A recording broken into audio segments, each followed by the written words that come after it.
Buenos días a todos.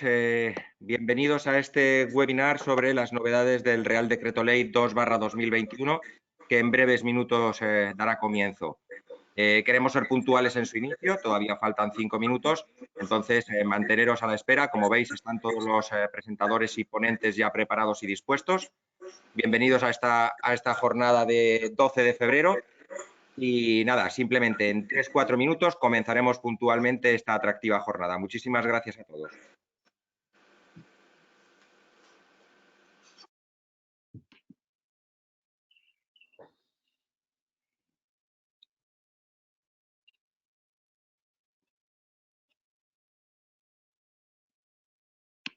Estamos silenciados.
Buenos días a todos aquellos que se van incorporando a esta jornada sobre el Real Decreto Ley 2/2021.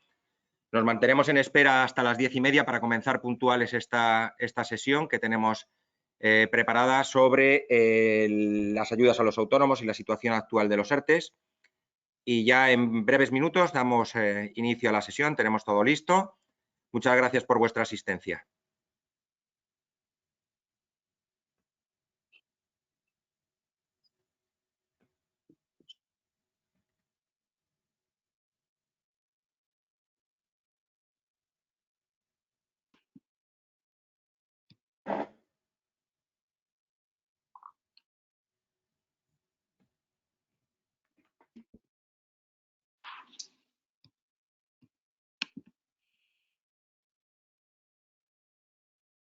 Bien, pues son las 10:30. Si os parece, de manera ya puntual, damos inicio a esta sesión.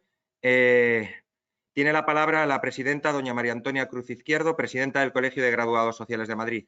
Adelante, María Antonia, por favor. Buenos días, Carlos. Bienvenidos a todos a esta nueva conferencia vía telemática sobre novedades del Real Decreto 2/2021. Antes de nada, quiero agradecer a Sepello una vez más el que siempre esté con los colegiados, con los graduados sociales y con el Colegio de Madrid. Muchísimas gracias, Constantino Perea, por habernos facilitado el que hoy podamos realizar esta webinar de tanta importancia para el colectivo. También nos acompañan don Jorge Vilanova y don Jordi García Villa. Sin más, y para cumplir los horarios, reiterar mi agradecimiento a Sepello desde el Colegio de Grados Sociales de Madrid y tenéis la palabra vosotros. Buenos días y muchas gracias. Muy bien. Muchas gracias, María Antonia. Gracias por contar con Asepello y con KPMG para este webinar de hoy, para esta jornada que va a versar sobre las novedades del Real Decreto Ley 2 del 2021, tanto de la parte específica de las ayudas a los autónomos como la situación actual de los ERTEs. Es un placer contar con el colegio para poder realizar este tipo de convocatorias y confiamos en que sea de interés para todos los que estáis ya conectados o que habéis mostrado interés en participar. La duración aproximada de la jornada será de 1 hora. Esperamos acabar con las ponencias a las 11:30 y luego dejaremos un pequeño espacio de tiempo para responder una serie de preguntas que podáis realizarnos durante la duración de la propia jornada a través del chat que tenéis a vuestra disposición. Intentaremos responder todas aquellas preguntas que nos hagáis llegar. Si hay alguna que por motivos de tiempo pues no podemos contestar, tanto a través de ASPEIO como de KPMG intentaremos dar respuesta con posterioridad a la celebración de la jornada. La primera ponencia será de Jorge Vilanova Martínez Frías, que es secretario general de ASPEIO y que nos va a hablar sobre las nuevas ayudas a los autónomos incluidas en este Real Decreto Ley que os comentaba 2/2021. Y luego, después de la ponencia del señor Vilanova, vendrá la ponencia de Jordi García Viña, que es director legal de KPMG Abogados y que su ponencia versará sobre la situación actual de los ERTES. Como queremos ser muy concretos y muy concisos y trasladar la máxima información posible, vamos a ir directamente a las ponencias y, si os parece, luego, cuando acaben estas, hacemos un pequeño debate con todas aquellas consultas que nos hagáis llegar a través del chat y que intentaremos responder de la forma más concisa posible. Muy bien, pues sin más dilación voy a dar paso al señor Vilanova, a Jorge Vilanova, secretario general de ASPEIO, con su presentación sobre las nuevas ayudas a los autónomos incluidas en el Real Decreto Ley 2/2021. Jorge, cuando quieras. Muy bien, gracias, Tato. Vamos a, yo creo, a ver, ahora ya tenemos la presentación y entonces, como la jornada es intensa, voy a ir ya directamente. Nosotros lo que vamos a ver son, por mi parte voy a hacer la presentación. Primero, agradecer al Colegio de Graduados Sociales del Colegio Oficial de Graduados Sociales de Madrid la oportunidad para poder, y a todos ustedes por su asistencia. Lo que vamos a tratar son las ayudas que han vuelto a salir respecto al colectivo de autónomos, y teniendo en cuenta, lo primero que vamos a decir es que no se trata de una prórroga, a pesar de que todas son las mismas, con alguna modificación en el requisito, pero todas requieren una nueva solicitud. Tenemos la primera ayuda, es la del artículo 5 de este Real Decreto 2/2021, en la que se establece que es la ayuda para los supuestos de reconocer la prestación de cese de actividad extraordinaria por suspensión de toda la actividad. Y lo que nos dice el artículo es, esta es la misma que antes en el Real Decreto 30, el que salió en septiembre para los meses de octubre a enero, era la del artículo 13.1. Y lo que nos dice es que a partir del 1 de febrero todos los autónomos, incluidos los socios de cooperativas de trabajo asociado, que es por la autoridad gubernativa se determine la autoridad competente la suspensión de todas las actividades, pues ya como conocen que de repente pues ahora no dejan abrir bares o no se pueden abrir gimnasios, etcétera, pues ellos podrán tener derecho a esta prestación del cese de actividad si se cumplen los requisitos que ahora vamos a ver. Sí que quiero recalcar que se trata de esta prestación y que por lo tanto viene regulada en este artículo 5 de este Real Decreto y no vamos a la Ley General de la Seguridad Social, como sí ocurrirá, que luego veremos, con la ayuda del artículo 7. Y también es importante tener en cuenta que si se percibe esta prestación, no reduce los periodos de prestación de cese de actividad. Es decir, que durante el percibo de esta prestación, y imaginemos, esperamos que no, pero que una suspensión durase 4 meses, los 4 meses que es el plazo máximo, eso no supone que hayamos consumido derecho a nuestra prestación de cese de actividad que tuviésemos. Eso es importante tenerlo. Los requisitos que nos pide, pues muy fácil, a estar afiliado en el régimen especial de trabajadores autónomos o, en el caso de trabajadores del mar, por cuenta propia, antes del 1 de enero del 2021. Y por otro, y este es un requisito que vamos a ver que sucede en todos los supuestos de estas ayudas de autónomos de cese de actividad, como en realidad sucede en cualquier prestación para los autónomos, que es estar al corriente en el pago de las cotizaciones. Si no se está al corriente en el pago de las cotizaciones, lo que sucede es la invitación al pago. Invitación que nos dice este artículo 5 que es por un plazo improrrogable de 30 días y que si nos ponemos al corriente en ese plazo de los 30 días, se reconocerá la prestación, pero en caso de que no se haga o con posterioridad ya no se tiene derecho. ¿Qué supone esta prestación? Que en materia de cotización hay una exención en la obligación de cotizar desde el primer día del mes de la adopción de la medida de cierre, de esa suspensión de la actividad, y hasta el último día del mes siguiente al levantarse, siempre que eso sea antes del 31 de mayo, porque en caso contrario sería el 31 de mayo de este año 2021, aunque lo normal es que si sucediese eso es que la situación sanitaria y económica todavía no está arrancando y posiblemente nos encontraríamos con un nuevo Real Decreto. Esa exención... Un segundo, la presentación es que se ha quedado en modo presentación y no están avanzando las diapositivas. Y para... Pues, ahora no ha avanzado. No, yo veo la presentación, vamos, la primera hoja de la presentación. No, pero a mí, es que a mí aquí sí que me va avanzando, no lo entiendo. A ver, un momento que voy a mirar. Vale, ya veo lo que puede haber pasado, porque veo que aquí está. Un minuto, disculpen. No te preocupes, porque así va a ser mejor para todos seguir tus explicaciones, tus estupendas explicaciones. Es que no sé por qué. A ver.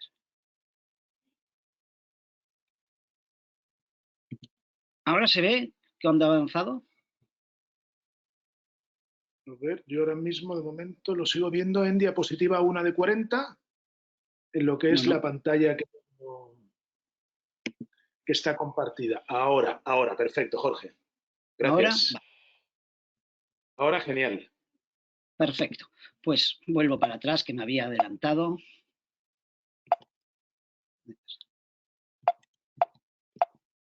Un minuto. Como decía, en materia de cotización se está exento de la obligación de cotizar desde el primer día del mes en que se adopta la medida y hasta el último día del mes siguiente, siempre que sea antes del 31 de mayo, porque si no, como máximo está el 31 de mayo y para esa persona autónoma se considera cotizado, porque esa cotización se dice en el propio artículo 5 que es a cargo de la mutua o del Instituto Social de la Marina, la entidad que corresponda. Y también se tiene que tener en cuenta que en el supuesto de que se tuviesen derechos a bonificaciones, reducciones, etcétera, el hecho de que se esté percibiendo esta prestación no supone que se vaya a suspender durante ese periodo porque no se está cotizando y se reinicie, sino que continúa el plazo. Es decir, si por ejemplo tuviésemos que estábamos nosotros cotizando por tarifa plana, que sabemos que tiene un límite, 12 meses o incluso o en algunos superior, pues el hecho de que durante estos 4 meses, por ejemplo, tuviésemos la prestación no supone que se nos va a alargar, sino que desde que se inició es cuando se acabará el beneficio. Siguiendo, tenemos que la duración, ya hablaba, que es desde el día siguiente a la adopción de la medida por la autoridad, siempre que se presente dentro de los 21 días naturales siguientes a la entrada en vigor. La duración máxima será hasta el último día del mes en que se levante la medida, siempre que no sea que sea antes del 31 de mayo, sino como límite el 31 de mayo. Y si se presenta fuera de plazo, ¿qué es lo que sucede? Bueno, en realidad solo afecta a la prestación, porque lo que nos dice la norma es que se tendrá derecho a esta prestación desde el primer día del mes siguiente, desde el día de la solicitud, perdón. Pero lo que antes la redacción original del Real Decreto Ley 2 nos decía que respecto a la cotización solo se mantenía la exención de la cotización, pero solo se tendría por cotizado desde la fecha de la solicitud, eso 7 días después, en el Real Decreto Ley 3/2021, se modificó y se eliminó. Por lo tanto, como decía, ahora la presentación posteriormente al plazo de los 21 días naturales desde la adopción de la medida, el único efecto que tiene es respecto a la prestación, no respecto a la cotización y a la exención de cotización. La cuantía de la prestación, tenemos que la base reguladora va a ser la base mínima de cotización de la actividad, y esto lo veremos que sucede igual en el artículo 6 y en el artículo 8, y sobre esa base mínima de cotización, de acuerdo con la actividad del autónomo, es decir, la mayoría serán los 944 euros de base mínima, se le aplicará con carácter general el 50% de esa base mínima. Si se trata de una familia numerosa y en la que ese autónomo, los únicos ingresos de esa familia son los suyos, sería del 70%, Y en el caso de que haya 2 miembros o más de una familia de una unidad familiar que tengan derecho a percibir esta prestación, pongamos que los 2 trabajan en esa actividad por cuenta propia, pues entonces en lugar de ser del 50 pasaría a ser únicamente del 40%. Las incompatibilidades, recordemos que nos dice que es incompatible con la retribución por el trabajo por cuenta ajena superior al 1,25 el salario mínimo interprofesional, con el desempeño de otra actividad por cuenta propia, es decir, aquí no se puede desarrollar ninguna, porque dice con otra y tampoco está permitido con la propia porque está suspendida. Respecto a los autónomos societarios, importante que nos dice que es incompatible con la percepción del rendimiento de la sociedad afectada por el cierre, pero no nos habla de otras, como sí que veremos que nos lo habla en el artículo 6. Respecto a las prestaciones de seguridad social, la incompatibilidad será con todas aquellas que son incompatibles con el ejercicio de la actividad por cuenta propia, es decir, si una persona está en situación de IT, es incompatible con el trabajo por cuenta propia, por lo tanto sería en ese momento incompatible con esta prestación. ¿Con cuáles no sería incompatible? Para ponerles los ejemplos claros, la pensión de viudedad, la pensión de orfandad, incluso una maternidad y paternidad, siempre que sean a tiempo parcial. Y para los trabajadores del mar siempre la prestación de cese de actividad esta que estamos comentando es incompatible con la ayuda por paralización de la flota. En la solicitud, y esta es una importante modificación respecto a lo que se había venido sucediendo en los anteriores, que es que nos dice que la solicitud debe comunicar los miembros de la unidad familiar con el consentimiento de todos, y consentimiento de todos que nos dice la propia norma que también para que por parte de las mutuas puedan recabar del Ministerio de Hacienda los datos tributarios necesarios para el acceso a la información tributaria. ¿Esto qué se pone? Antes lo que nos decía en los anteriores, pues por ejemplo en el Real Decreto Ley 30 o en el del 24 era que si la persona que hacía la solicitud de la prestación daba el consentimiento a la mutua para acceder a sus datos, la mutua los podía solicitar a la agencia tributaria, y en el caso de que no nos los diera, pues entonces era que teníamos para poder reclamar algunos datos al propio interesado. Ahora lo que dice es que obligatoriamente en nos ha de dar el consentimiento, y aquí no solo del propio interesado, sino de todos los miembros de la unidad familiar.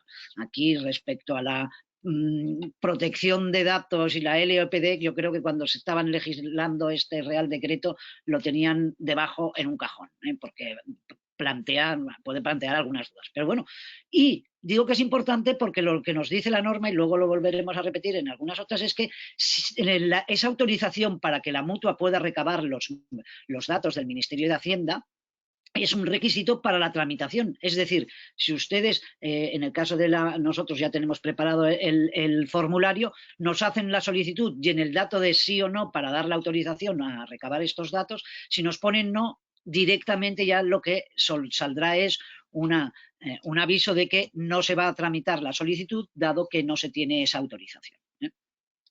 Como siempre ha sucedido en las otras, también en este Real Decreto Ley, el reconocimiento por parte de las mutuas es de carácter provisional y se regularizará a partir del cierre que finalice la medida de cierre. De todas formas, en realidad vamos a esperar a que haya un poco de estabilización, pues porque como saben, hoy me cierran, mañana me dejan abrir pero solo 2 horas, pasado mañana entonces ya puedo, entonces esperaremos a la estabilización. Sí que es importante recordar que habrán regularizaciones, revisiones por parte de las mutuas, y que si en esas revisiones se comprueba que no se cumplían todos los requisitos, entonces nosotros, las mutuas, estamos obligados a realizar el acuerdo de cantidades indebidas, de reclamar esas prestaciones indebidas, y que además, como ya ha dejado de ser el derecho a la prestación, como efecto colateral también tiene que tampoco ya se goza en realidad de esa exención que se ha tenido hasta la fecha de la cotización, y por lo tanto se podrá reclamar por parte de la tesorería el periodo que en un principio estaba exento de cotizar.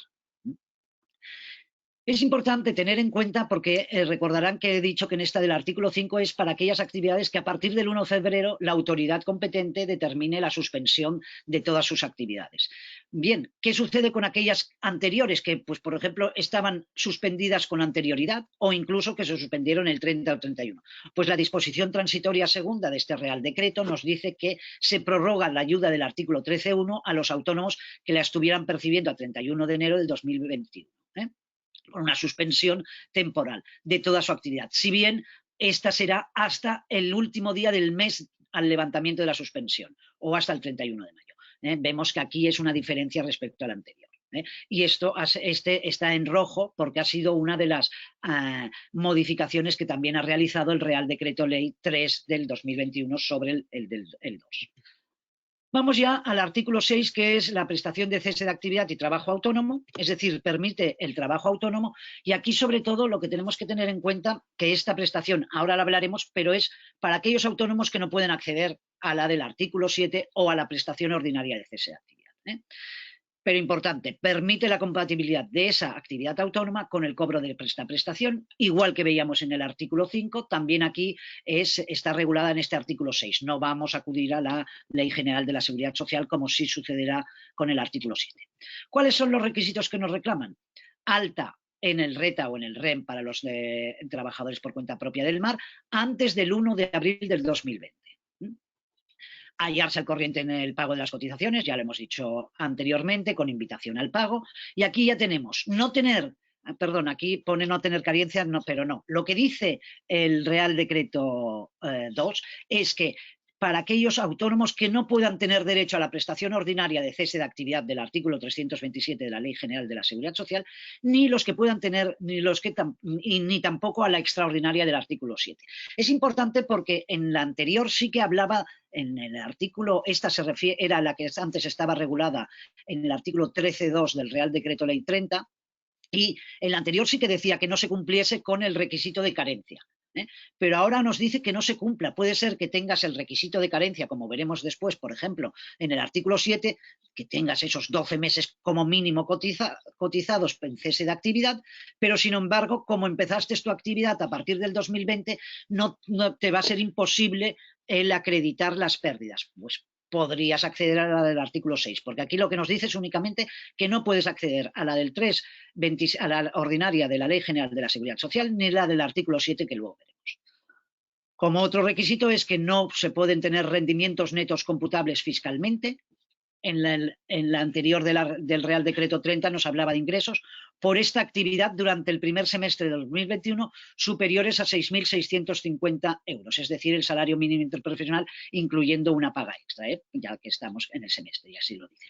Y además, acreditar que los ingresos computables fiscalmente por la actividad por cuenta propia, que sigue realizando, durante este primer semestre de 2021 son inferiores a los del primer trimestre del 2020. Veamos aquí que además la comparación es un semestre, es decir, se compararía los ingresos computables de enero a junio del 2021 con los ingresos de enero a marzo del 2020. La duración, como siempre, como máximo hasta el 31 de mayo del 2021, siempre que se solicite antes del 22 de febrero del 2021, y los efectos, siempre que se hace, como digo, dentro de este plazo hasta el 22 de febrero, es desde el 1 de febrero del 2021. Si se presenta con posterioridad, la presentamos el 28 de febrero, pues entonces los efectos de esta prestación será el primer día del mes siguiente a la presentación de la solicitud. Y eso es lo que hará que sea menor la duración de esta prestación. ¿Cuál es la cuantía? Igual que veíamos antes, la base mínima es la base reguladora es la base mínima de cotización por nuestra actividad, siendo su cuantía como norma general el 50%, y si dos miembros de la unidad familiar tienen derecho, sería de un 40% para cada uno de ellos, no el 50%. Las incompatibilidades básicamente son las que hemos visto en el artículo 5. Pero con alguna diferencia. Vamos a ver.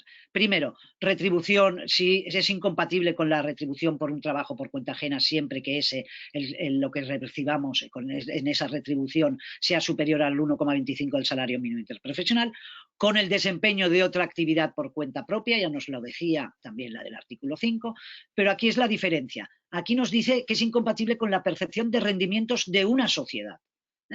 No nos habla de la propia sociedad, o sea que aquí, así como en el artículo 5 el societario podía percibir rendimientos de otra sociedad, de otras sociedades, no de la que se habían suspendido su actividad, aquí es incompatible con el rendimiento de cualquiera de sus sociedades. Incompatibilidad, que no quiere decir que no se tenga derecho, se tiene derecho, pero durante el periodo que coincide con la incompatibilidad no podría percibir esa prestación. Sigue siendo incompatible, perdón, como decíamos antes también, las prestaciones de seguridad social con aquellas que son incompatibles, compatibilizarlas con el trabajo por cuenta propia. Las que son compatibles, pues también son compatibles.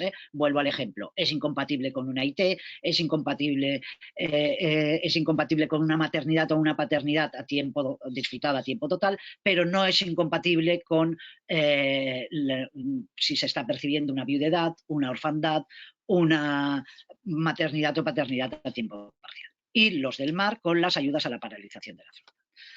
¿Qué pasa aquí respecto a la cotización? Exención de la obligación de cotizar durante todo el tiempo que nos dure la prestación, también se considera como cotizado y por lo tanto cuando se considera cotizado es que vamos haciendo cotizaciones para todos.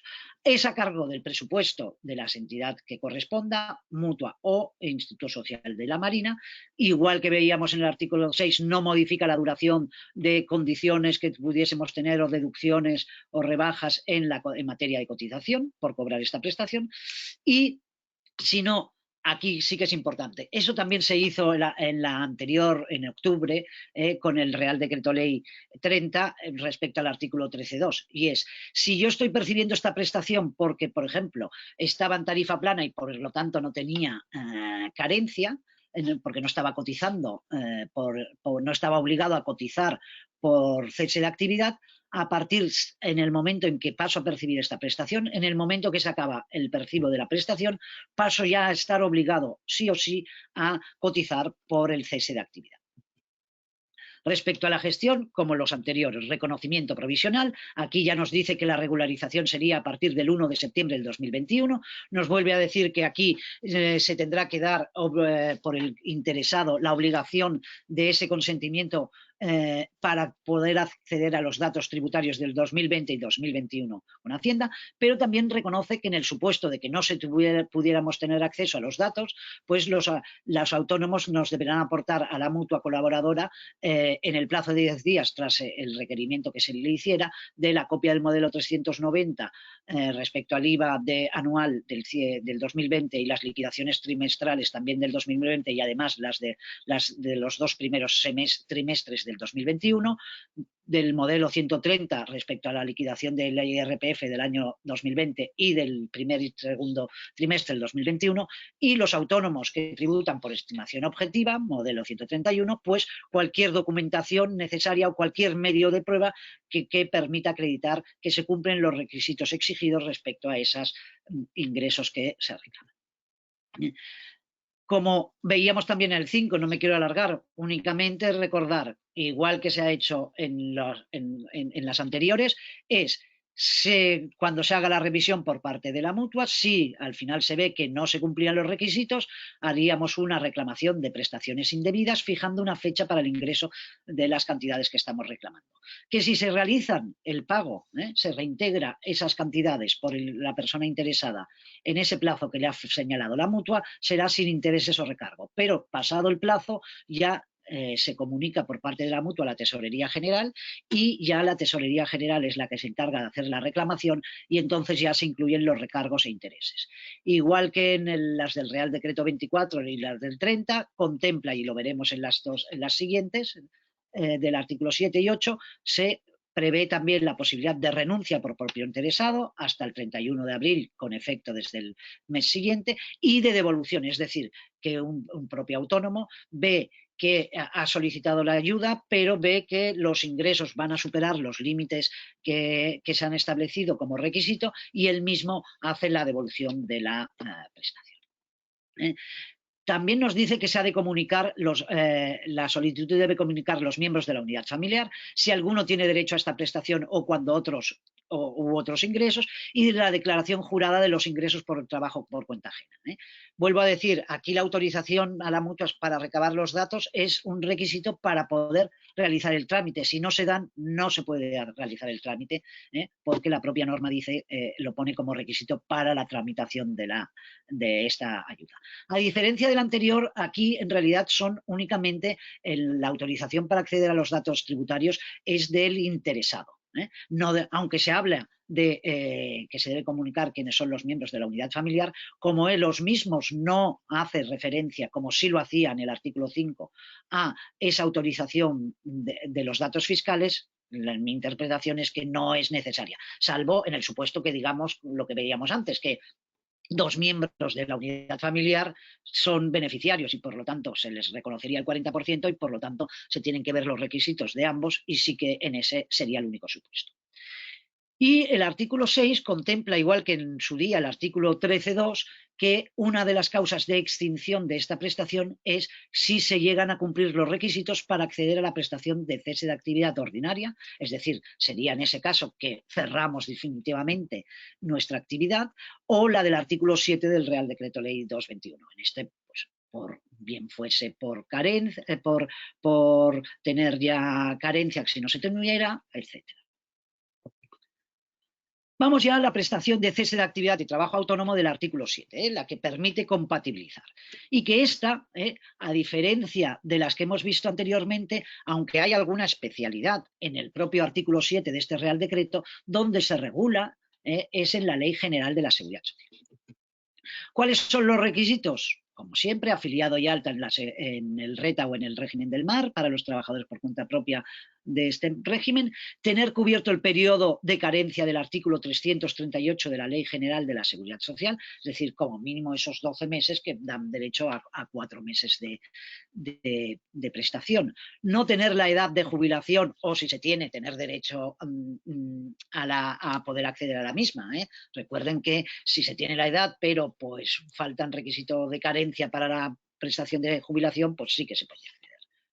El típico de siempre, es decir, estar al corriente en el pago de las cotizaciones con la obligación de la mutua de realizar la invitación al pago en ese plazo improrrogable de 30 días.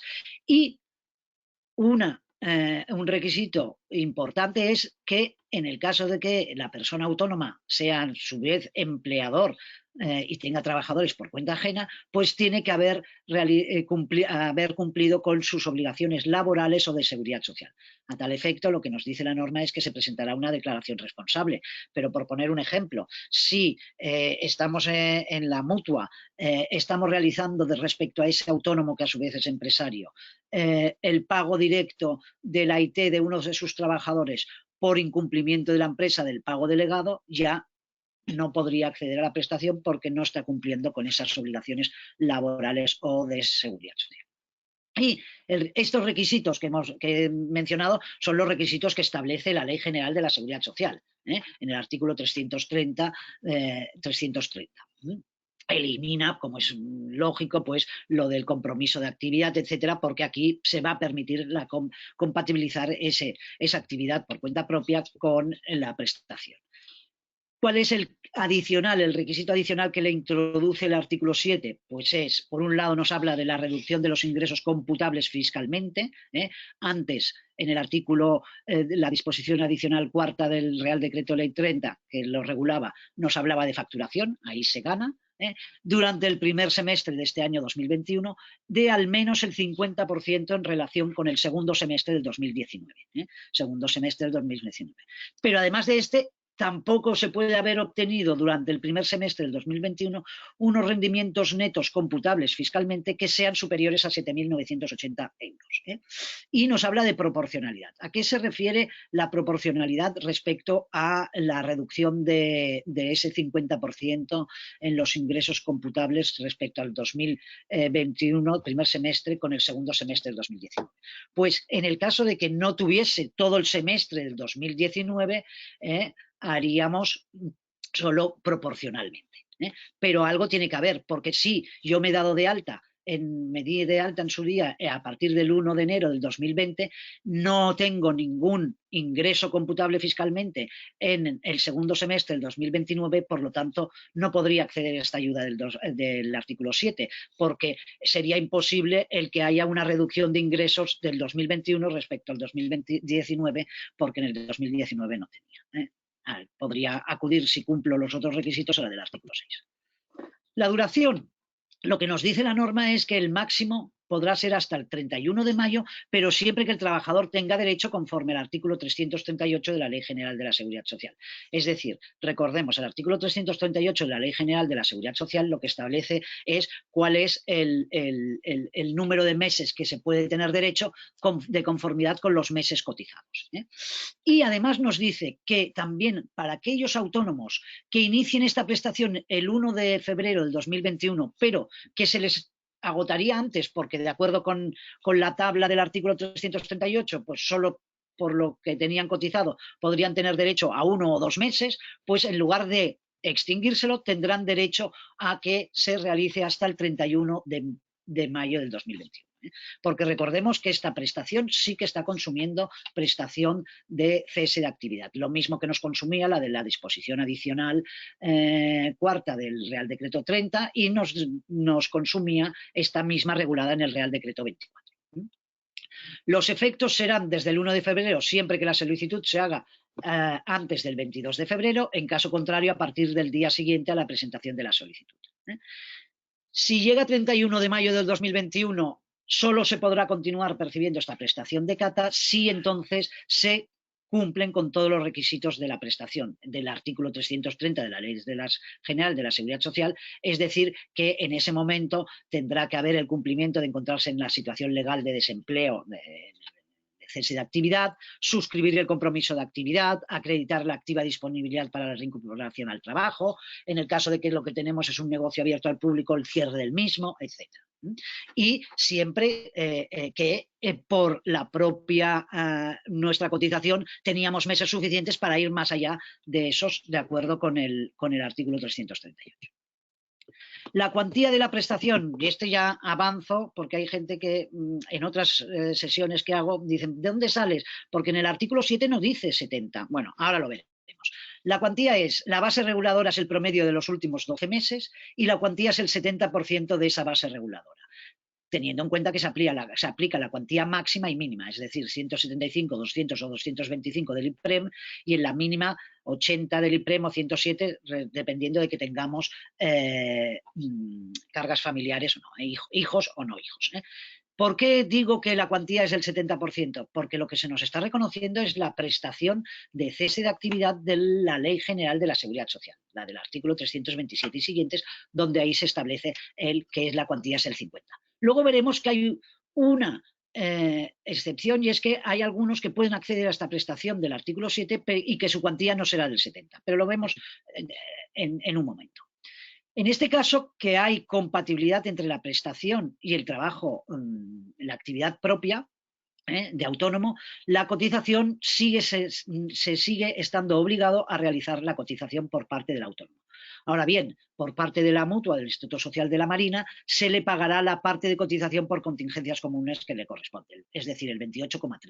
Es decir, a la hora de hacer el pago de la prestación, además de la prestación, se le pagará esta parte de cotización y así luego el autónomo deberá realizar la cotización completa, a la que le deberá incluir la cotización por contingencias profesionales, cese de actividad y formación profesional. Ven que en los tipos les pongo el 1,1 para la contingencia profesional, el 0,8 para el cese de actividad y el 0,1 para la formación profesional. Pero pongo disposición transitoria cuarta porque en realidad la Ley de Presupuestos Generales del Estado para el 2021 establecía que el tipo iba a ser del 1,3% para contingencia profesional y 0,9 para el cese de actividad, debido por la aplicación propia de cuando se hizo la obligatoriedad de cotizar por todo, se establecieron unos tipos con un régimen transitorio. Y este año 2021 tocaba el 1,3% para contingencia profesional y el 0,9% para cese de actividad. No obstante, el propio Real Decreto Ley 2 que estamos estudiando, nos dice que de manera transitoria y mientras no se acuerde la subida del salario mínimo interprofesional, los tipos de cotización se van a mantener en los mismos que el año 2020 y por lo tanto por eso es el 1,1 y el 0,8. Reconocimiento provisional, como veíamos antes, a regularizar a partir del 1 de septiembre, otra vez los datos tributarios del primer semestre de 2021 con obligación del consentimiento para poder tramitar del interesado. Si luego después no podemos tener, por otros motivos, acceso a todos los datos, que sepan que la mutua puede requerir para que en el plazo de 10 días, pues los modelos o el 303, 130, etc.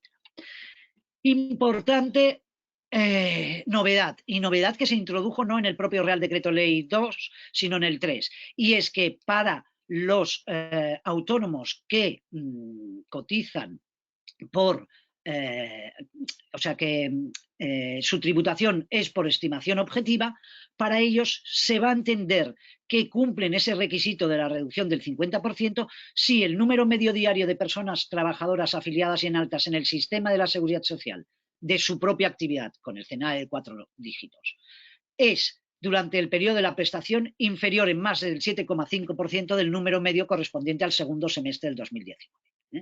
¿Esto cómo lo debe calcular? No, eso se calcula por las estadísticas propias de la Seguridad Social y lo verá la mutua. Pero eso no quiere decir que si al final no llega a ser ese inferior al 7,5%, el de estimación objetiva no puede. Entonces podrá, si con los medios de prueba acredita que ha habido esa reducción. Esto se hace porque se cree que puede darse ese supuesto de una reducción inferior al 7,5 y entonces ya no hace falta realizar ninguna prueba. Además, el propio Real Decreto Ley 3 del 2021 ha establecido que esta presunción para los autónomos de estimación objetiva también se aplique a la ayuda del Real Decreto 8, del 24 y del 30. La misma prestación de cese de actividad, por lo tanto, esa situación. Si no se han cumplido los requisitos a la hora de revisar por la mutua, prestación indebida con el acuerdo, fecha de ingreso, sin intereses si ya se hace en esa fecha, si no se transmite a la tesorería para que realice la reclamación y entonces ya incluirá intereses y recargos. También en el artículo 7 prevé que se pueda hacer la renuncia y la devolución. Como hemos visto en la anterior, no me voy a alargar. Y respecto a la compatibilidad, nos dice el apartado 10 de este artículo 7 que es compatible esta, además de por cuenta propia, que solo puede ser para todos, también puede ser compatible con el trabajo por cuenta ajena, pero en ese caso siempre que los ingresos de la actividad por cuenta propia y el trabajo por cuenta ajena sean inferiores a 2,2 el salario mínimo interprofesional y teniendo en cuenta que los propios del trabajo por cuenta propia y por cuenta ajena no pueden ser superiores al salario mínimo, a ese 1,25 del salario mínimo interprofesional. Y para este caso, esa es la excepción que les decía. La cuantía, entonces, en lugar de ser del 70%, es del 50% y sabiendo que es de la base mínima. El resto, eso es con lo que es compatible. Para saber otras incompatibilidades, aplicamos las incompatibilidades del artículo 342 de la Ley General de la Seguridad Social. Vamos ya a la última ayuda que nos ha establecido este Real Decreto, que es la de los trabajadores de temporada, artículo 8, y que era la que estaba regulada anteriormente en el Real Decreto 30 en el artículo 14. Nos define lo que son trabajadores por temporada, básicamente igual que el anterior, con alguna pequeña modificación que ahora veremos. Nos dice que son autónomos de temporada, incluidos los socios de trabajadores de cooperativas de trabajo asociado, cuyo único trabajo en los 2 años, 2018 y 2019, se hubiera desarrollado en el RETA o en el REM, en los trabajadores del mar, durante un mínimo de 4 meses, esto ya lo decía antes. La novedad es ahora, y un máximo de 6 en cada año. Y además, siempre que su alta como trabajador por cuenta ajena no supere los 120 días a lo largo de los años 2018 y 2019. Vamos a ver concretamente los requisitos que nos dice. Disculpe. Como siempre, estar dado de alta y cotizado, como veíamos antes, con un mínimo por cada uno de los 2 años, 2018 y 2019, 4 meses y un máximo de 6 meses, pero además esos meses tienen que ser como mínimo 2 meses en el primer semestre de cada uno de los 2018-2019. Quiere decir que si yo normalmente, por mi trabajo de temporada, lo que me daba de alta era en junio, pues no voy a cumplirlo, porque solo tendría un mes. Mínimo de 4, máximo de 6, pero 2 de los meses de entre enero y junio del 2018 y del 2019. Además, no puedo estar dado de alta o asimilado al alta por más de 60 días durante el primer semestre del 2021. Aquí parece que si he pedido la ayuda, que no me salga el trabajo por cuenta ajena. Luego tenemos el no haber obtenido durante este primer semestre del 2021 unos ingresos netos computables fiscalmente de 6.650 euros, es decir, salario mínimo interprofesional incluido una paga extra, y el requisito de siempre, al corriente en el pago de las cotizaciones, sino invitación al pago por parte de la mutua. ¿Cuál va a ser la duración? Como máximo 4 meses, siempre que se presenten los 21 primeros días naturales de febrero.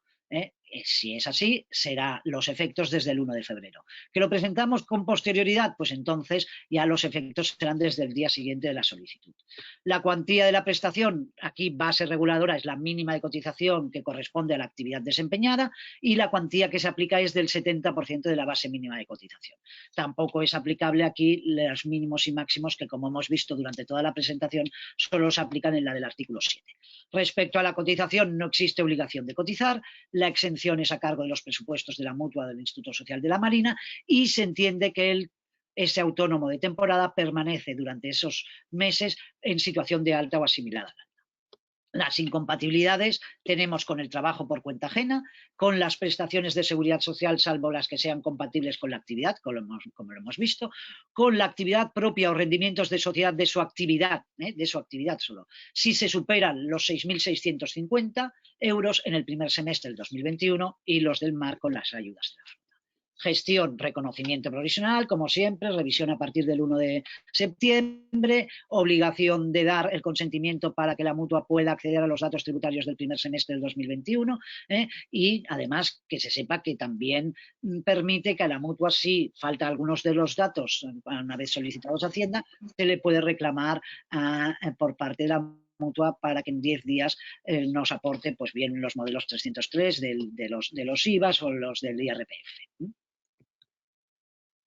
Si cuando hacemos la revisión no se cumplían los requisitos, porque como saben prácticamente se hacen reconocimientos muchas de las cuestiones a través de las declaraciones, pues acuerdo de prestación indebida con fecha para el reintegro que si se hace en ese plazo sin intereses ni recargo. Transcurrido el tiempo, ya es la tesorería la que la reclama con los intereses y recargos. También prevé la renuncia y la devolución.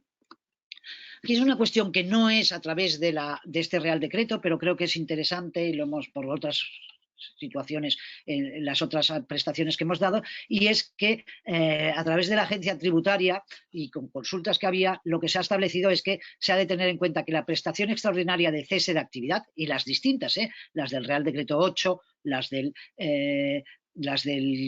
que salieron en el Real Decreto 24 y las que salieron en el 30, además de estas, se entienden como una prestación del sistema de protección del desempleo y que, por lo tanto, y conforme a la ley del IRPF, eso se considera a esos efectos como prestación de desempleo calificada como rendimientos de trabajo. Por lo tanto, a pesar de que percibamos esta prestación de cese de actividad por nuestra actividad económica, no se trata de un ingreso inherente a la misma y no se califica como rendimiento de actividad económica, que como consecuencia supone que no se deba incluir como ingreso en los modelos 130 de pago fraccionado del IRPF, y que por lo tanto tampoco se puede tener en cuenta por parte de las mutuas los ingresos, el pago de prestaciones de cese de actividad realizadas anteriormente como parte de ingresos de actividad económica. En cambio, y esto es para la del artículo 7, Recuerdan que en el artículo 7, las otras era exención de la obligación de cotizar, pero en la del artículo 7, las mutuas o el Instituto Social de la Marina, junto con la prestación, realizaban el pago daban la cantidad que correspondía para cotizar por contingencias comunes.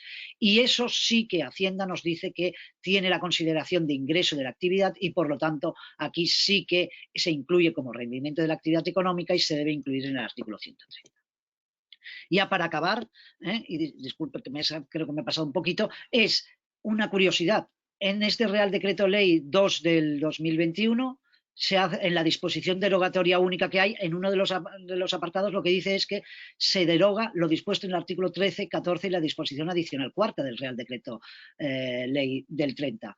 Bueno, entonces, ¿qué pasa? Porque en esos artículos 13 y 14 y disposición adicional cuarta, respecto a algunas prestaciones, igual que ahora veíamos que las revisiones y la posibilidad de reclamar a los autónomos era a partir de las de ahora, a partir del 1 de septiembre, en el Real Decreto Ley 30 eran a partir del 1 de marzo y ahora ha quedado derogado. Yo creo que aquí ha habido un error, pero no va a suponer que no se vayan a hacer revisiones de todas las prestaciones realizadas. Pues por mi parte, muchas gracias por su atención y tras la exposición de Jordi quedaremos para el turno de preguntas. Muy bien, Jorge, muchas gracias por tu presentación y por la información facilitada. Nos han llegado muchas preguntas. Luego, como decía Jorge, al final de la jornada, después de la ponencia de Jordi, intentaremos dar respuesta a la mayoría de ellas o a todas las que podamos. Bien, pues vamos con la segunda parte o el segundo bloque del webinar de hoy, que lo va a presentar, como antes os decía, Jordi García Viña, que es el director de área laboral de KPMG Abogados. Jordi, cuando quieras. No te oímos, Jordi. ¿Ahora me oís? Ahora, perfecto. Sí, perdón. Solo para confirmar si eres tan amable de que se me oye bien y se ve las diapositivas y se mueven. Y se pasa adecuadamente, así que de maravilla. Perfecto, muchas gracias. Bien, muchas gracias. Mis primeras palabras como Jorge no pueden ser de otra manera, sino para agradecer tanto al colegio ay, perdón. Al colegio, perdón, que como era aquello de la nuez, ¿no? De Graduados Sociales de Madrid y a Sepello la amabilidad para invitarme a realizar y a participar en este evento. La idea que tenemos desde KPMG es intentar explicar cuál es la situación que está ocasionando este Real Decreto Ley, sobre todo en esa doble virtualidad de las cuestiones que se prorrogan y aquellas que de alguna manera son novedosas y quizás son las que más nos preocupan. Por tanto, yo voy a hacer una exposición basadas en estas tres cuestiones, que son recordar un poco cuál es la foto fija de los expedientes que tenemos ahora en esa doble vertiente de lo que son las categorías de los expedientes de fuerza mayor y los expedientes por causas económicas, técnicas, organizativas o de producción, aunque respecto a estos últimos no ha habido grandes novedades. Me voy a centrar en mi exposición sobre todo en aquellos aspectos derivados de las reglas comunes, porque yo creo que son las cuestiones sobre las que, al menos en nuestro caso, más se nos están planteando las dudas durante este periodo y durante el periodo que nos queda mientras esas obligaciones no hayan prescrito, que al final es el elemento con el que trabajamos los juristas, que es ese plazo, digamos, en el cual cualquier tipo de resolución puede ser impugnada. Y finalmente, alguna cuestión relativa al desempleo, que yo creo que también está planteando alguna cuestión. En primer lugar, vamos a ver los expedientes de fuerza mayor y aquí yo, salvo que me haya equivocado, que también podría pasar, yo creo que tenemos 5 categorías de expedientes. Yo aquí he utilizado una nomenclatura propia, porque no es verdad que haya expedientes ordinarios, no es verdad que haya expedientes de rebrote, pero yo creo que dada la terminología que tenemos y a la que nos hemos venido acostumbrando durante estos meses, es muy probable que que estos nombres concretos pues hagan que sean mucho más sencillos ver cuál es esta situación, ¿de acuerdo? Vamos a ver un poco las diferentes modalidades. Saben ustedes que hay algunos que son de continuación y por tanto es una pura prórroga, y en cambio, estoy hablando sobre todo en el 1, 2, 3, digamos que estaría aquí, y en cambio hay una nueva categoría que permite esos ERTEs de limitación de impedimentos nuevos. Respecto a los expedientes por fuerza mayor, aquellos que se originaron a partir del 17 de marzo, aquellos que se mantienen latentes, la verdad es que aún hay bastantes, porque hay más del 25%, de acuerdo con los últimos datos que tenemos del Ministerio de Trabajo. Ahí lo que se ha producido en principio es que todos aquellos supuestos en los que no han podido ir a otras categorías, y estoy pensando tanto a los ERTEs de impedimento y limitación, primero a los de rebrote, perdón, después a los de impedimento y limitación en la versión, digamos, de septiembre, y a los supuestos de CENAES, pues están ahí contenidos, permiten que los contratos estén suspendidos, que las jornadas estén reducidas de acuerdo con las necesidades que tengan las empresas. Por tanto, esta cuestión sigue sin cambiar, permite la entrada y la salida de las personas dependiendo de las necesidades que tengan las empresas. Por tanto, aquí tampoco hay ningún cambio, y como recordarán, desde el mes de septiembre no tienen derecho a exoneración, salvo que hayan podido derivar, ¿no?,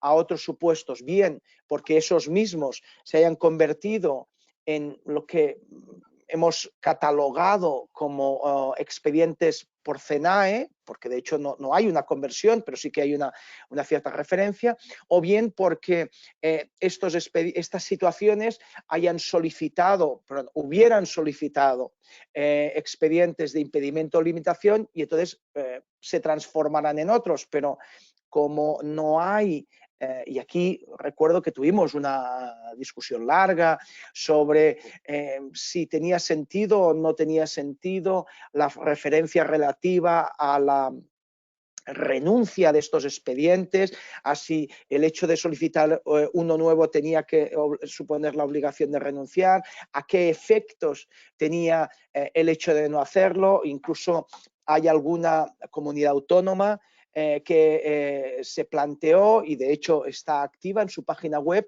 no solo la posibilidad de renunciar a este expediente, sino de desistir de dicha renuncia. Por lo tanto, la verdad es que aquí hemos hecho de alguna manera una cierta complejidad cuando en la práctica la verdad es que al menos en mi experiencia tampoco ha habido grandes problemas, y nos encontramos con un colectivo importante de empresas que han podido transitar hacia otros supuestos, pero aún siguen manteniendo ese ERTE, digamos, ordinario o antiguo, pues por si acaso, ¿no? Los ERTEs de limitación de impedimento tenían una cierta duración. Bueno, la verdad es que yo creo que este tema es un tema muy pacífico, pero, repito, hay muchas empresas que no han podido acceder a estos nuevos. De la misma manera, nos encontramos con que todos aquellos expedientes de rebrote, la verdad es que muy poquitos, pero la categoría jurídica se originó derivados del Real Decreto Ley 24 del mes de junio, se mantienen de acuerdo a cuál fueran las resoluciones. Es verdad que ahí hay que entenderlos prorrogados hasta 31 de mayo, y con esas características que ya conocemos, ¿no?, y que supone la gran diferencia respecto a los denominados ERTEs por CENAE.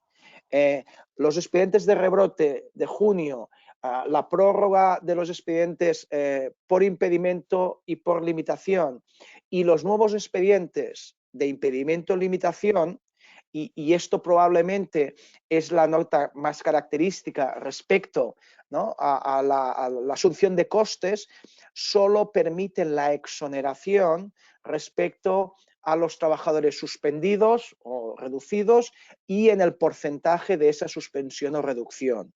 Por tanto, no se refiere a los trabajadores que prestan servicios, no se refiere a los trabajadores que han sido reincorporados a la actividad laboral. Y eso ha hecho que algunos de estos supuestos, no tanto estos como los de impedimento o limitación, cuando se transformaron en ERTE-SCENAE, transitaran a esa situación. Y después me referiré a un supuesto muy concreto originado por el Real Decreto Ley 35 a finales de diciembre.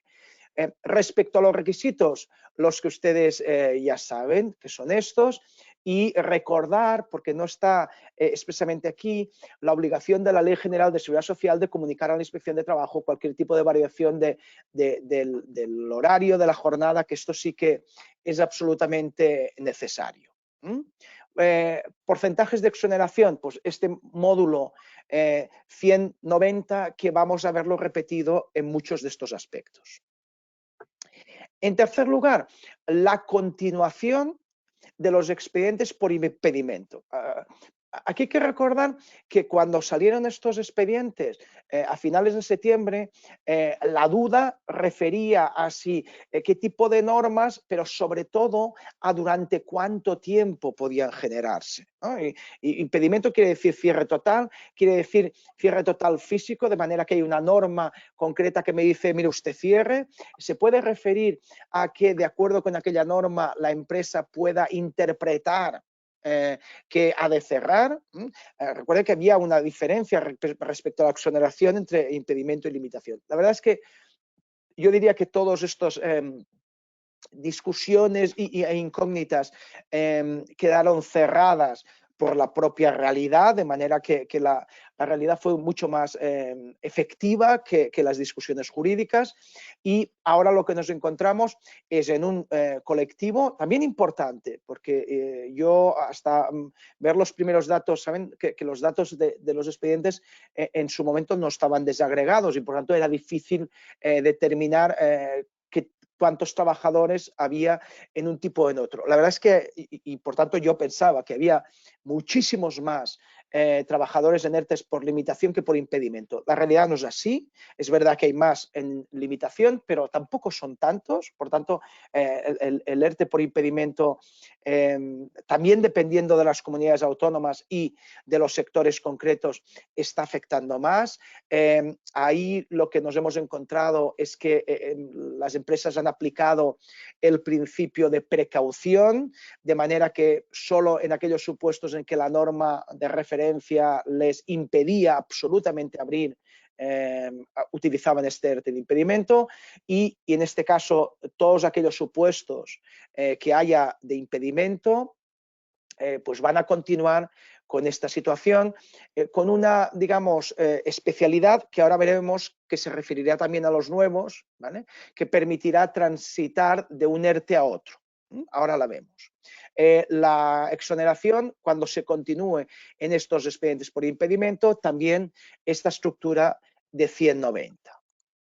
Lo mismo sucede con los expedientes por limitación vigentes, en cuanto que continúe esa situación de limitación, y ahí desgraciadamente es muy probable que nos vayamos hasta el plazo máximo de la prórroga, el 31 de mayo, pues vamos a seguir pudiendo beneficiarnos de esa exoneración, y lo único que hemos hecho es transitar los porcentajes y la estructura a los 4 meses siguientes. Por tanto, tenemos ahí ese porcentaje de 190, que es el mismo que afecta al resto, y hay dos que son el 85 y el 80 respecto al mes de abril y el mes de mayo. Eso hace que en general durante los 2 primeros meses el tránsito entre limitación e impedimento, a pesar de que pueda ser posible, pues si me permiten, no tiene mucho sentido desde el punto de vista de las exoneraciones. En todo caso, habrá que ver los meses siguientes. Además, cabe la posibilidad de que teóricamente empresas que están en ERTES ordinarios, ¿de acuerdo? puedan solicitar nuevos expedientes por limitación o impedimento. En este caso, el procedimiento es el mismo que tenemos en los ERTEs de limitación de impedimentos. Es un nuevo ERTE y, por tanto, hay que solicitar la autorización, hay que comunicar, hay que realizar todas las cuestiones. Hay esa comunicación de los cambios. Entonces, la única cuestión relevante, yo diría que es que tanto estos nuevos expedientes nuevos de limitación de impedimento como los anteriores, cuando quieran transformarse de uno a otro, o sea, de impedimento a limitación y limitación de impedimento, no necesitan solicitar un nuevo expediente, sino, como dice la diapositiva que proviene de la norma, lo único que tienen que hacer es comunicar esos cambios ante la autoridad laboral y a la representación legal de los trabajadores. A mí me consta que la mayoría de comunidades autónomas ya han activado en sus páginas web el correspondiente aplicativo para hacer esa comunicación. Es una comunicación sencillamente que tiene la referencia de ese tránsito. Como yo les decía, desde luego las normas, digamos, tratan de catalogar qué es impedimento, qué es limitación, pero desde el punto de vista de las exoneraciones, que son estas las que yo les reproduzco aquí, que como ustedes han visto son exactamente las mismas que las que hay para impedimento o limitación, pues probablemente, ¿no? Durante los 2 primeros meses, durante los meses de febrero y marzo, al ser las exoneraciones o parecidas o muy parecidas a las que son de impedimento, pues la verdad es que habrá poco tránsito. En la medida que vayan pasando los meses y los procedimientos, las exoneraciones vayan descendiendo, ¿no? Porque ven ustedes que las empresas de menos de 50 trabajadores en impedimento durante los 4 meses es del 100%. En cambio, en los ERTEs de limitación se va reduciendo. Bueno, pues ahí habrá que plantearse si las empresas deciden, están más cómodas, prefieren, no sé qué verbo utilizar, seguir en los ERTEs de limitación o ir pasando a impedimento. Ojalá la situación de la pandemia no se agrave y esto quiere decir que la actividad económica no esté, se pueda ver de alguna manera abierta y por lo tanto esto sea más fácil. Finalmente aquí tenemos los ERTEs por CENAES, que les hemos llamado así, y yo aquí me refería, porque yo diría que hay 5 supuestos, es verdad que la norma habla de 4, pero hay un segundo apartado en el cuarto que yo creo que hay esta cuestión. Y si me permiten ustedes, por una cuestión de rapidez, yo diría que hay 2 cuestiones que a mí quiero determinar. Una, que ha planteado muchos problemas. Los expedientes derivados de cadena de producción, de cadena de valor, solo existirán en cuanto se puedan prorrogar. No cabe ninguna opción de acceso a esos expedientes que denominamos de cadena de valor. ¿De acuerdo? Por lo tanto, si hay alguna empresa que considera que podía haberse incluido en esa opción, tendrá que ir a una limitación de impedimento porque quiere decir que no es directamente un código CENAE y por lo tanto no tendrá opción a esta. Por lo tanto, yo creo que aquí, hombre, si me permiten ustedes, hubiera sido un buen momento para poder abrir esa vía una vez más porque creo que es importante y que había una serie de actividades importantes y estoy pensando sobre todo en el sector del comercio que les fue muy útil en su momento. Bien, esto no ha sido así, por lo tanto, solo hay una prórroga. Lo que sí que cabe, derivado del Real Decreto Ley 35 del 22 de diciembre, es la posibilidad de que parte de las empresas que estaban en los sectores cuyo CENAE se introdujo en el Real Decreto Ley 35, pasen a formar parte a este supuesto. ¿Qué me pasó a mí?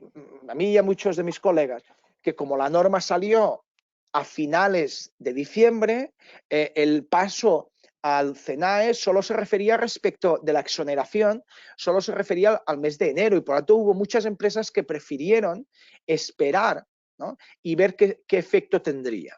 Bien, confirmado el efecto fundamental respecto a las diferencias que ahora veremos en estos códigos, aquellas empresas de aquellos códigos CENAE nuevos introducidos en la Ley 35, así como cualquier otra empresa que en su momento no lo solicitara y esté dentro de los códigos CENAE, ¿de acuerdo?, puede acceder a este supuesto.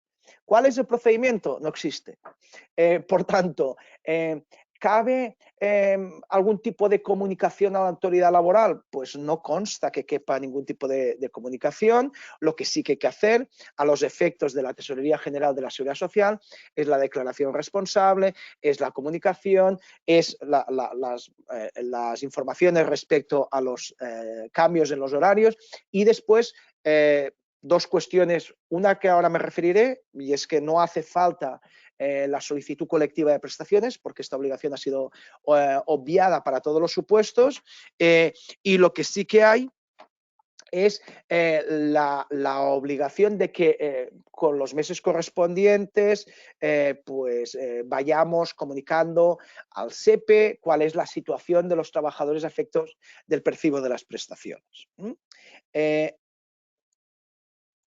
Respecto a la exoneración, pues aquí hay que entender dos cuestiones. En primer lugar, como ustedes ven, en estos códigos CENAE la exoneración es menor que la relativa a los de impedimento y limitación. ¿Se acuerdan? Impedimento 4 meses 100%, limitación, a ver si lo digo bien, 190, 85, 80, si no recuerdo mal, la verdad. Y aquí, en las empresas de menos de 50 trabajadores, el porcentaje es del 85%. Aquí, pues, nos permite, y entiendan mis palabras, digamos, desde el punto de vista de posibilidades jurídicas, de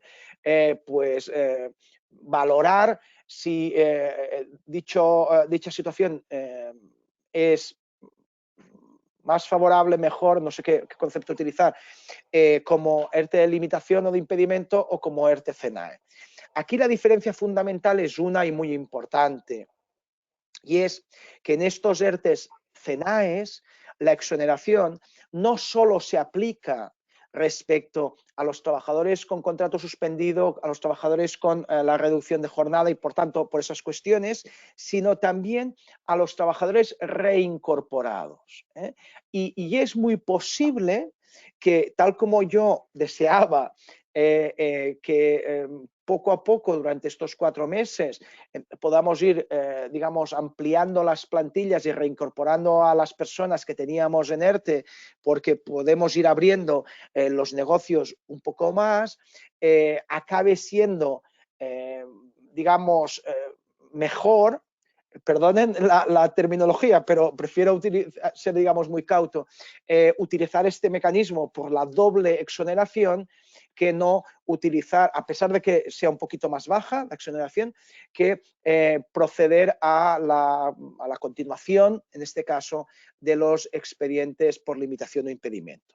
Por tanto, yo solo quería mostrar esa situación porque es verdad que las empresas en muchas ocasiones necesitan estas cuestiones. Respecto al expediente por causas económicas, técnicas o organizativas o de producción, la verdad es que no hay grandes diferencias. Y por tanto ahí nos encontramos con que los que hay anteriormente podrán seguir y solo tendrán exoneración si están en los CENAEs, y los nuevos con esa posibilidad de transitar, digamos, de los ERTEs fuerza mayor a los ERTEs por causas económicas, técnicas, organizativas o de producción sin que tengan que esperar el uno al otro. Aquí sencillamente decirles que yo creo, y esta es una opinión personal mía, que es una lástima que no se haya apostado por favorecer que las empresas, digamos, pudieran transitar hasta estos tipos de ERTEs, porque como ustedes saben, les introduce mucha más flexibilidad a las empresas, mucha limitación y permite afrontar los procesos, digamos, en los próximos meses, porque probablemente vamos a estar en una situación delicada en un periodo pues, más largo del que desearíamos, estas cuestiones. reglas generales. Aquí me gustaría centrarme 5 minutos en estas cuestiones. Y estas son, digamos, las grandes novedades. Límites de reparto de dividendos. No voy a utilizarlas todas y me voy a centrar sobre todo en la 1, la 3 y la 5, que yo creo que son los elementos cuestos. Límites de reparto de dividendos. Bueno, yo aquí creía que sabía mucho de la cuestión, digamos, societaria y con el paso del tiempo me he dado cuenta que no. Piensen ustedes que nosotros en KPMG tenemos una parte muy importante de auditoría y por lo tanto yo estoy hablando continuamente con los auditores sobre esta cuestión. Aquí la ley parece indicar una cosa, pero deja muy abierto las cuestiones. Mis primeras respuestas cuando alguien me preguntaba qué quería decir esto, decía yo que significaba que en el año fiscal que yo tuviera, en España muy habitual, año natural o de 1 de septiembre a 31 de agosto, cuando yo tenía un ERTE del cual podía solicitar exoneración, ¿de acuerdo? Pues con las excepciones que hay, ¿de acuerdo? Pues la verdad es que yo no podía repartir dividendos. Teóricamente los dividendos se reparten al año siguiente o de acuerdo con el sistema que establezcan los estatutos en cada situación. A partir de aquí, las preguntas han ido ampliándose, ¿de acuerdo? Y yo creo que vivimos más en un mar de dudas que en una situación de claridad, ¿no? Y yo creo que las dos grandes dudas se refieren a las siguientes dos cuestiones. Una, ¿qué sucede con los dividendos generados en el año 2019 y a repartir en el 20 o en el 21? Respuesta.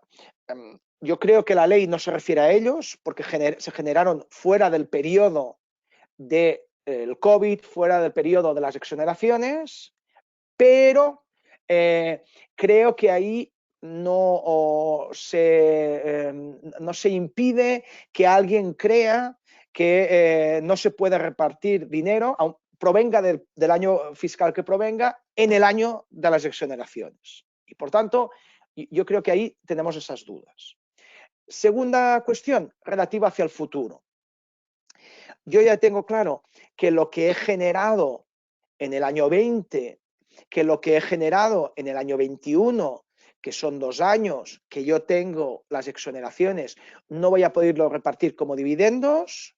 Pero ¿qué pasa cuando el concepto dividendos fiscalmente, societariamente, contablemente, porque aquí el problema también es que hay varias categorías, digamos, podríamos traducirlo en dividendo y pues hablar de reservas o hablar de otros conceptos.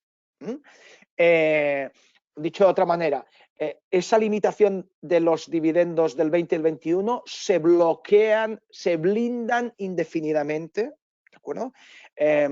Yo creo que tampoco dice eso la norma, pero también es verdad que nos estamos encontrando con unas ciertas dudas en esta cuestión. Y por tanto, creo que ahí no está nada clara esa situación. Salto al 3, salvaguarda del empleo. Yo creo que aquí también ha habido muchísimas interpretaciones, tanto respecto a cómo se computa el inicio de los 6 meses, ¿de acuerdo? Qué significa reincorporación y cuál es la sanción, entre comillas, en caso de incumplimiento. Permítanme que yo vaya directamente a los fundamentos que yo creo que son los adecuados.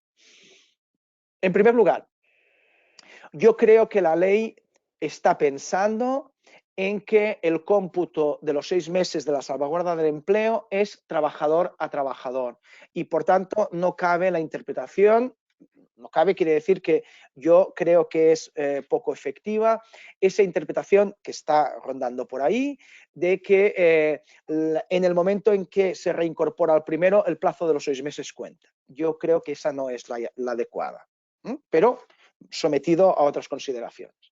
Segunda cuestión, ¿cuándo empieza a contar ese periodo? Empieza a contar cuando se reincorpora, Por tanto, si yo a esa persona la he reincorporado a trabajar, pero después la vuelvo a entrar en el ERTE, el plazo de los 6 meses sigue contando. Yo creo que esa es la interpretación.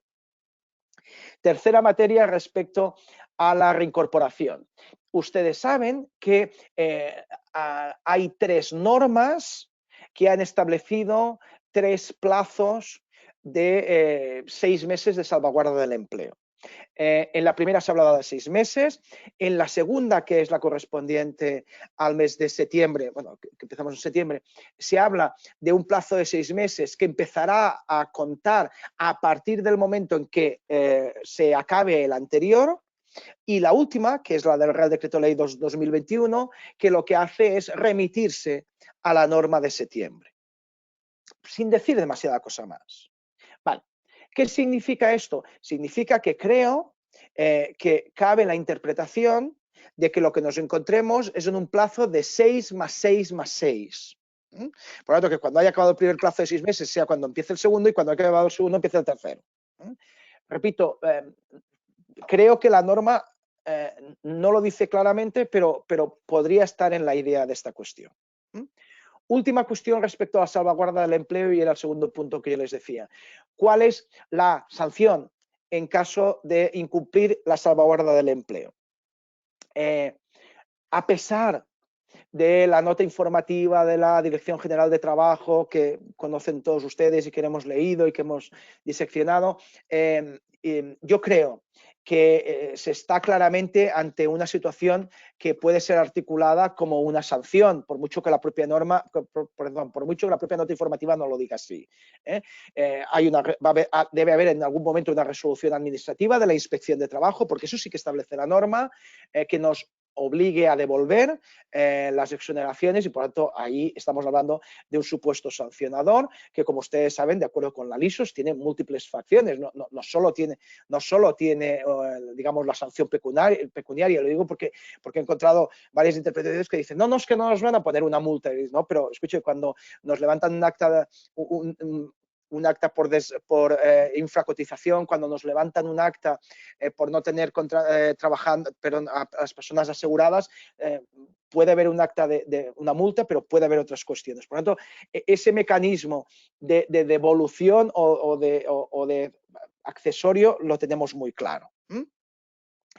En virtud del principio de proporcionalidad, que es de alguna manera la base de cualquier derecho sancionador, entre otras cosas, la tipicidad del procedimiento, el indubio pro administrado también, yo creo que ahí la sanción ha de ser devolver las exoneraciones de la persona concreta en la cual no se ha respetado ese límite.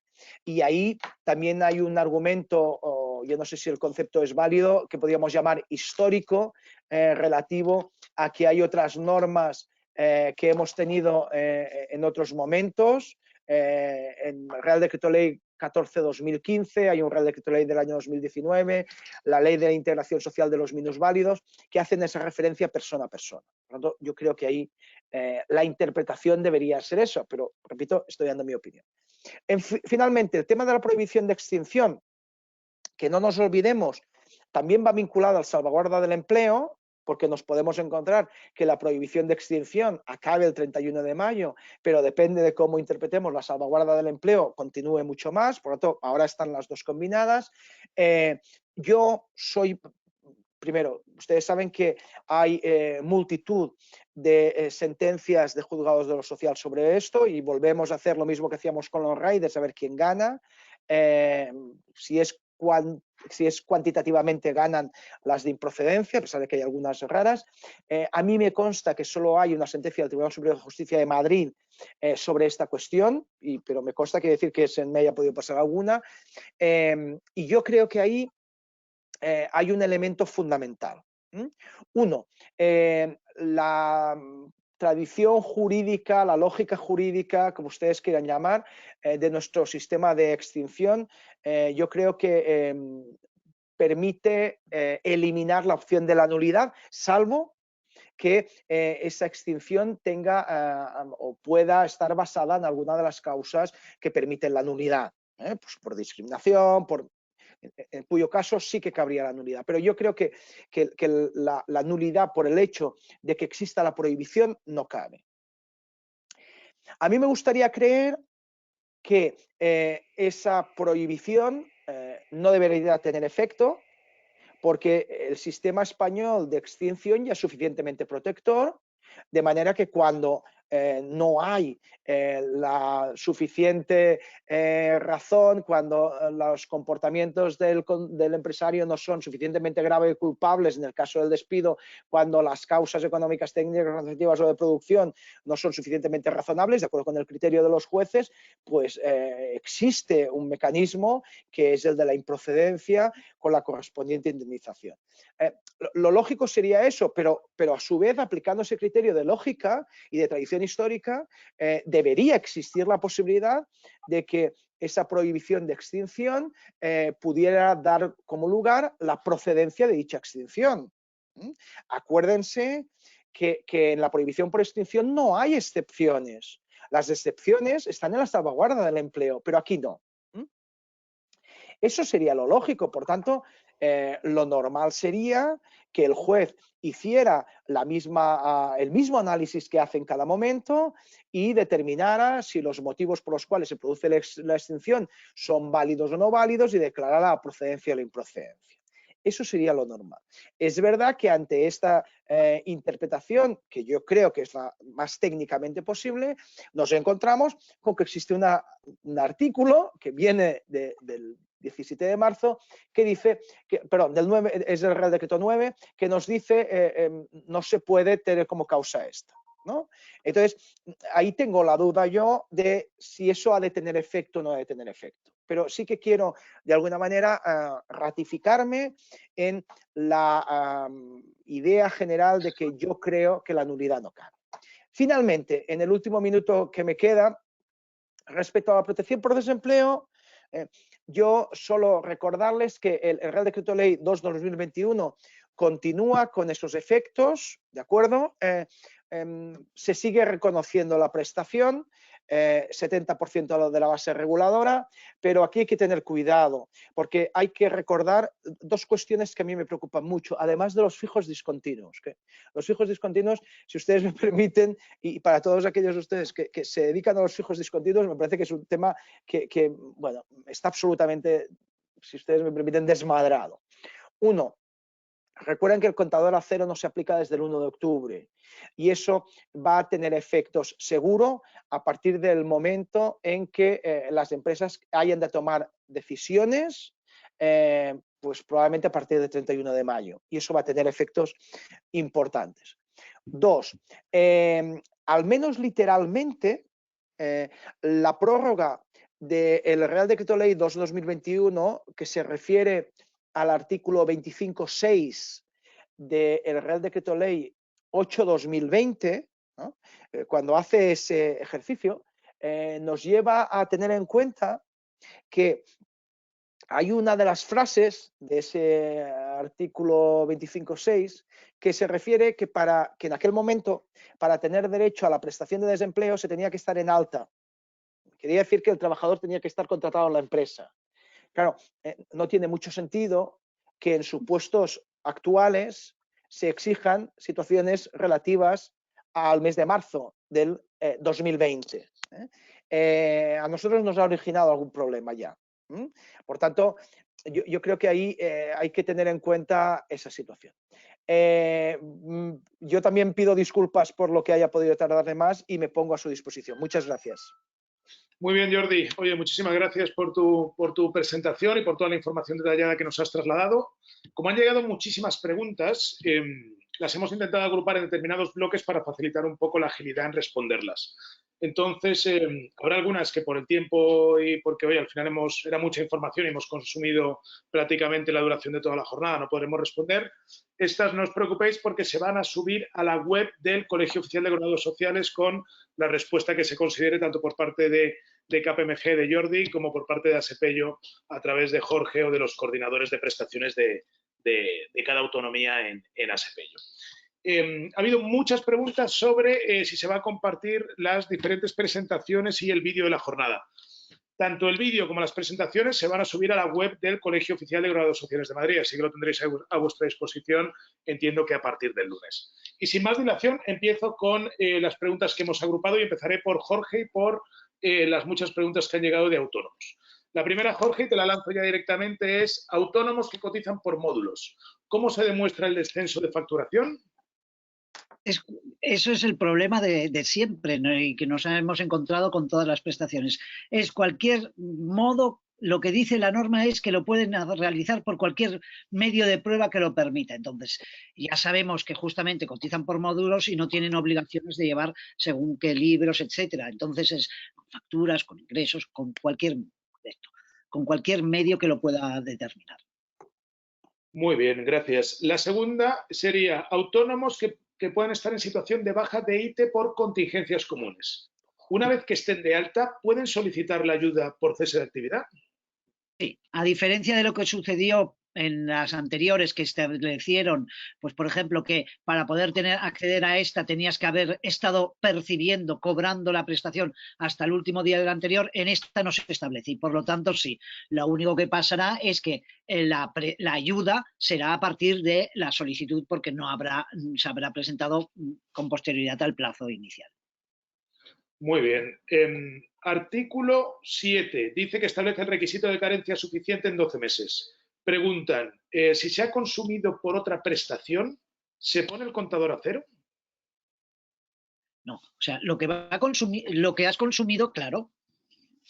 Pero si todavía no habías consumido todo, es decir, por ejemplo, podemos tener una persona que llevase 2 años cotizando. Con 24 meses tiene derecho a 8 meses y percibió solo alguna por ejemplo, percibió solo las del Real Decreto del 30, solo habría consumido 4, ahora podría tener porque todavía le quedan derecho a los 4. Tengamos en cuenta lo que hablaba, que ha establecido la norma, que como prevé que algunos por el consumo anterior puedan quedarse, que no les fuese a cubrir desde el 1 de febrero al 31 de mayo, que dice que aquellos que empiecen a cobrar esta prestación el del 1 de febrero, si se les agotase antes del 31 de mayo porque no tienen meses suficientes, los del artículo 338, podrán, aunque no los tengan, se les alargará esa prestación hasta el 31 de mayo. Pero si no han llegado no pueden llegar a generar la del artículo 7 porque ya habían consumido los anteriores, entonces lo que podrían hacer es, si cumplen otros requisitos, acudir a la del artículo 6. Muy bien, 2 más, Jorge, y acabamos con la parte de autónomos. Autónomo que cotiza por cese de actividad desde el 2019, pero no cumple requisitos de ingresos del artículo 7. ¿Podría solicitar la ayuda incluida en el artículo 6? Es decir, fijémonos que la del artículo 6 lo que dice es aquellos autónomos que no pueden acceder ni a la del cese ordinario ni la del cese del artículo 7. Por lo tanto, si no cumple por esa parte, por el artículo 7, pero sí que cumple por los requisitos del artículo 6, puede acceder. Esa es la diferencia respecto a lo que sucedió en la del Real Decreto 30, como decía, que ahí, por eso hay esa corrección en mi presentación, porque en la del artículo 30, en el Real Decreto Ley 30, cuando establecía, que es la misma, es la de la disposición adicional, la del 13.2, que era para los que no podían acceder, ahí lo que decía es, cuando no se ha podido acceder o la del cese ordinario o la de la disposición adicional por carencia, y ahora eso se ha eliminado lo de por carencia, por lo tanto, no es solo por no tener la carencia. Por cualquier motivo no puedes acceder a la del artículo 7 o la de la Ley General de la Seguridad Social. Si cumples lo de la 6, sí que puedes acceder a la 6. Genial. Y la última ya relacionada con las nuevas ayudas para autónomos. Nos trasladan autónomo societario que está dado de alta como persona física y emite facturas. ¿Qué ingresos se tienen en cuenta para el cálculo del 50% de reducción? Ambos, los el propio suyo y el de la actividad que le reporta a él, los dos, y que hemos de tener en cuenta, porque esa pregunta, si está además con las dos, tanto como autónomo como por cuenta ajena, recordemos el último apartado de la compatibilidad, de ingresos de uno y otros que limitan también, no solo lo de la reducción de la facturación, sino los límites respecto a los ingresos computables fiscalmente. Perfecto, Jorge. Muchísimas gracias por tu presencia, por tu ponencia y por tu participación en este webinar. De verdad, muchas gracias porque la información es muy importante y la aclaración y la explicación ha sido fantástica. Gracias, de verdad. Recordad que todas las preguntas que no se han podido responder se subirán a la web. Gracias, Jorge. Gracias. Y respecto, si te parece, Jordi, vamos contigo. Respecto a las preguntas de ERTE, he seleccionado 4 que creo que son, bueno, que aglutinan bastante de los conceptos que han ido preguntando los asistentes al webinar, ¿no? Empresa que está del sector de la hostelería que está en un ERTE por limitación desde el 1 de octubre. Dado que el CENAE está en el listado, ¿puede pasar de limitación a CENAE para que la empresa se acoja a las nuevas exoneraciones? Sí, puede, porque desde finales de diciembre así se lo permite. El procedimiento es muy sencillo porque solo tiene que hacer la comunicación a la Tesorería General de la Seguridad Social y las correspondientes al SEPE. Lo único que ha de tener en cuenta es, como yo he explicado, que como hay diferencias respecto a la exoneración, la limitación tiene una exoneración mayor, pero los ERTEs CENAE permiten tanto a los suspendidos como a los que están trabajando, pues, y como, entre comillas, desgraciadamente, es muy probable que las limitaciones sigan existiendo durante los próximos meses, por lo tanto, siga habiendo la cobertura legal para que se pueda mantener en limitación, yo creo que ahí cabe, digamos, el análisis de qué procedimiento o qué sistema puede ser, pues no sé si llamarle más beneficioso para esa empresa. Pero, desde luego, los supuestos introducidos en la lista de CENAEs a partir de diciembre, cabe que pasen a esa situación. Correcto, gracias. Otra más, sobre la solicitud colectiva, ¿no hay que enviar por trabajadores reafectados al ERTE? No, la solicitud colectiva a partir del 2021 ha desaparecido. Por tanto, lo único que hay que hacer en su caso es comunicar en los supuestos del SEPE cuál es la situación de cada uno de los trabajadores mes a mes. Muy bien. Pues si te parece, 2 más y cerramos, que estamos ya de tiempo muy justos. La penúltima sería, ¿cuáles serían las exoneraciones si se aplica un ERTE de limitación o de impedimento desde el 27 de enero? Pues las exoneraciones, como en impedimento es 190, dependiendo de si la empresa tiene más o menos de 50 trabajadores, y las de limitación son ese escalado de los 4 meses en los cuales yo por eso refería que también esas situaciones son diferentes porque las exoneraciones por impedimentos son de ese 100% durante los 4 meses y en cambio en las de limitación van descendiendo y ahí también cabe esa opción. Es verdad que entre limitación e impedimento la causa es mucho más compleja porque todos hemos entendido que la limitación es un concepto mucho más amplio y el impedimento lo hemos utilizado de una manera mucho más restrictiva. Muy bien, Jordi. Pues si te parece la última, que también está muy vinculada al tema al sector de la hostelería, nos hablan de un ERTE por fuerza mayor en un bar que se ha acogido a las exenciones de diciembre 2020 y enero 2021. Y se va a acoger también a las exenciones de febrero a mayo de este año, incluidas en el Real Decreto. Preguntan, ¿el mantenimiento del empleo es por 6 meses o por 12 meses? Yo creo que la norma dice claramente que cada bloque de exoneraciones genera la obligación de los 6 meses. Por tanto, es evidente que ahí estamos ante un bloque ante 2 bloques de 6 meses. Aquí había dudas de cómo se sumaban o cómo se restaban y yo creo que cabe la interpretación, digamos, más, no sé cómo decirlo, ¿no?